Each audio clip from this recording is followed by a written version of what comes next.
Good afternoon, everyone. I'm sorry that I haven't been able to get to BERA in September 2025. So my name is Simon Taylor, and I'm from the University of Waikato in New Zealand, and my research at the moment is navigating challenges and highlights in cross-curricular STEAM education. I've been working with my wonderful colleague Barbara White, and she's just retired recently, and we've been working together for a number of years on cross-curricular curriculum integration programs in primary and in secondary schools. And I work at the Tauranga campus here in the North Island of New Zealand. I suppose our main rationale and the purpose of the research was, how do secondary teachers transition their practice to meet the demands of a curriculum integrated program? We'd been working in primary schools, and we wanted to extend this project into secondary schools and really hear from teachers what they were going through, their highlights, their challenges, what the benefits for the program were. We wanted to embrace, Alison Cook-Sather's work, about the importance of the voice, about having agency in the learning, and she's been incredibly influential in my research. The methodology was, well, there were 8 secondary schools, there were 11 classes. It was, the main focus was with Year 9 students, so this is their first experience in their secondary education, so it's their first year, and they're around about 13 to 14 years old. So we work with teachers very closely. We work with them in teacher meetings. We invited them to use a journal where they wrote down and described what the planning was like, the design of the program, and of course their weekly reflections about how things were going. And then in a final reflective phase, we interviewed the teachers at the end there for their final reflective comments about how the program was going. We got ethics approval, and it was really around the main research is action research, and obviously case studies. So we always go back to the New Zealand curriculum, and what does that actually say? Well, not much really. So it's very brief. All learning should make sense of the natural connections that exist between learning areas, and that link learning areas to the values and key competencies. So yes, I know there's been a lot of work in competency in New Zealand, but it didn't really tell us an awful lot of how teachers would actually do curriculum integration. And I can see there's some gaps there that needs to be tidied up in the future if we want to pursue curriculum integration in secondary schools. So we looked at the 3 kind of dimensions of curriculum integration, and we went back to the teachers to talk about this, because I think one of the things that came out from the project is that not a lot of the teachers actually had any professional learning, or not much, very limited professional learning around what was curriculum integration, how would they facilitate that, how would they design a program like that. So one of the benefits of the research project was just the chance to actually talk about it, and talk about what it was, how design programs could be put in place, at a Year 9 program.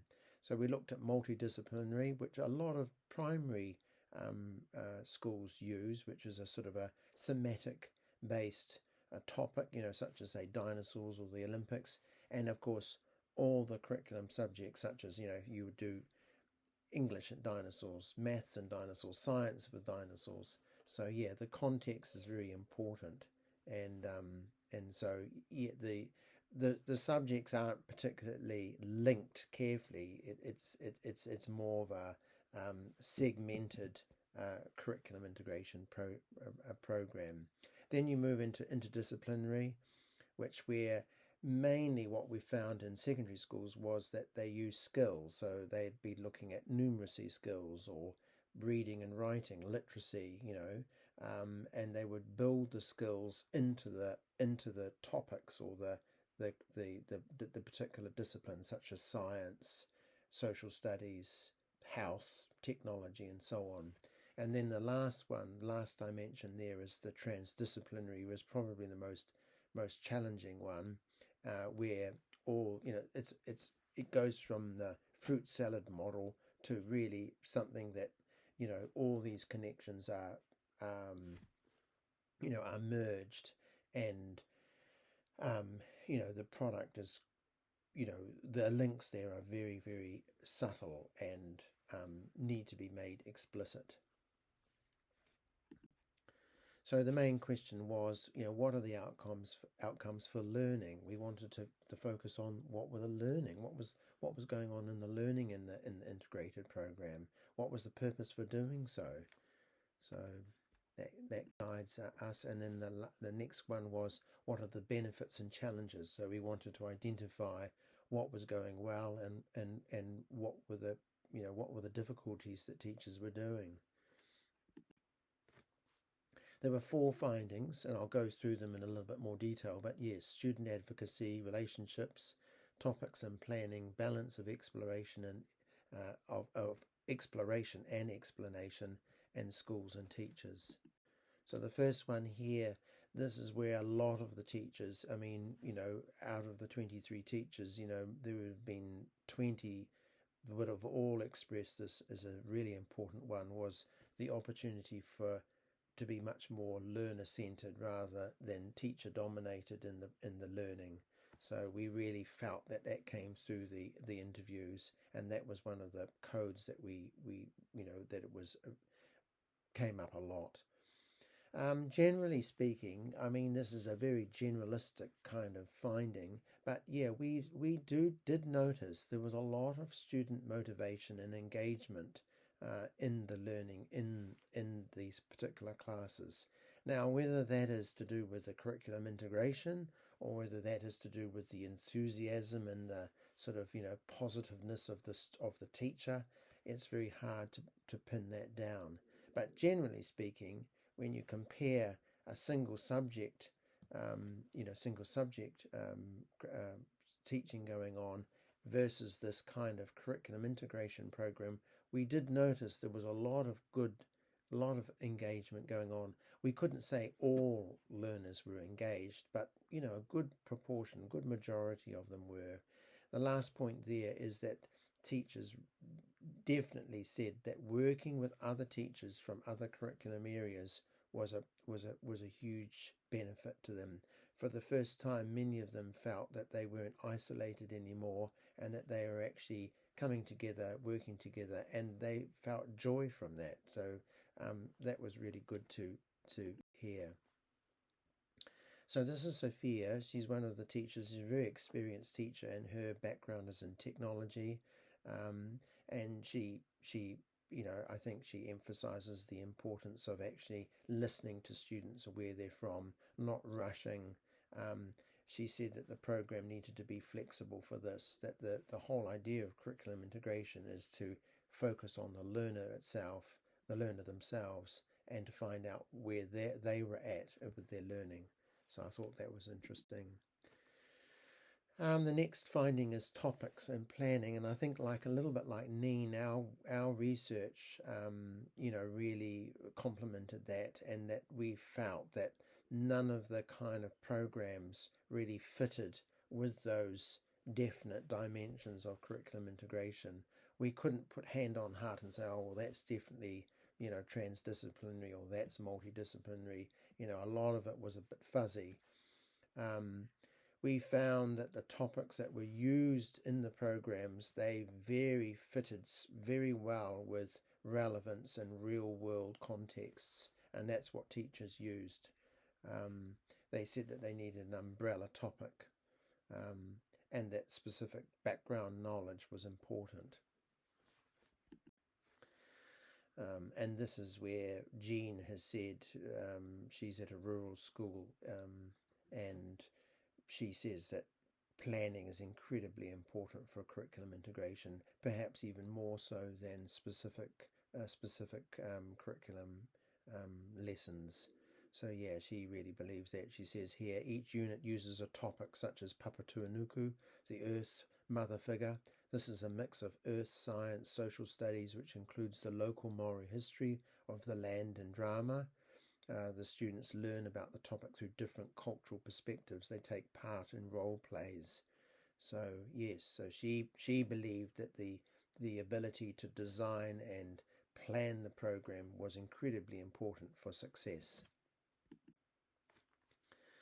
And this is the other thing that came up, was this tension, this balance between the agency of the learner, the ability to explore and ask questions and to see those links between the curriculum integration, but also times where the teachers had to pull them back and say, hey, there's some gaps here, we need to actually address, this idea of photosynthesis, say. And so there was this tension between the sort of advocacy or agency of the learner, but also, the knowledge of having content knowledge, which was important.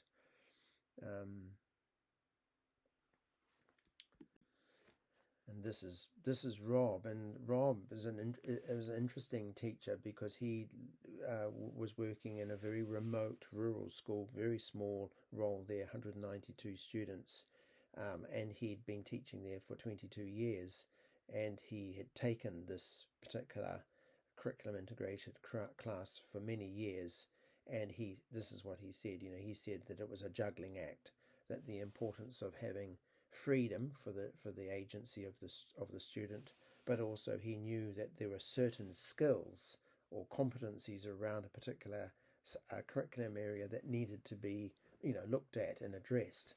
So and he said this was the tension around that. Yeah.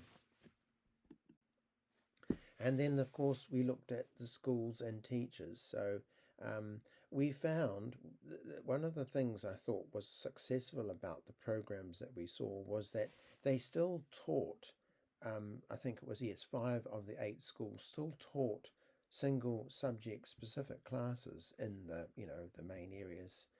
But they also had, in addition to that, there was like 3 hours in the week where they did this curriculum integrated program, and they said that this was most successful. Many of the teachers said that the integrated curriculum is demanding. I mean, none of them said it was easy. And I think it involves a lot of planning and a lot of kind of changes in the timetable and support from the hierarchy in the school to actually, get this thing going. They definitely said that there needed to be more opportunities for professional development, as that many felt kind of on their own. If it wasn't for Barb and I to come along and actually support them in the learning, they really didn't. They really felt that they were sort of building the plane as it was flying. I've been working with Dr. Paul Lowe on how we would create this kind of conceptual model of STEAM integration, and I mean it's still very draft. We've written quite a bit about it, but we were always thinking of changing it. But yeah, we think of 4 dimensions with STEAM. So we know the importance of being student-centered, learner-centered. We know that the importance of actually collaboration and cooperation. So the ability for students to actually genuinely cooperate, and that means actually explicit teaching that. It's not something that's just done through osmosis or it just happens. It actually has to be created and facilitated by the teachers. And then there's the inquiry aspect, where we wanted to ensure that there was creativity and innovation that came out, particularly with technology and science, and the aspect of STEAM, which was really using the aspect of the arts, drama, role playing, visual art, in conjunction with with science and technology. So I think, you know, next steps, I think really it's the most experienced or the most enthusiastic staff who participate. And I think the real challenge is with, you know, if you were to facilitate or present this across a whole cohort, all the year 9 students in a school, you know, I think that would be demanding. Um, I think that, you know, I think there is definitely curriculum integration can complement single subject teaching. It doesn't necessarily mean it abandons single subject teaching. I see that there are definitely specific skills required, but it definitely complements it because, of course, they see the connections and this motivation and all these other aspects of the benefits of the program.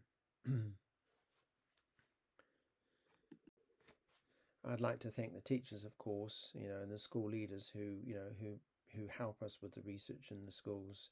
And my thanks, of course, to the students who, you know, let us in the classes. And you know, it's a really wonderful, rich project to be involved in. And of course, my very special thanks to my wonderful colleague Barb White. Thank you. These are the references.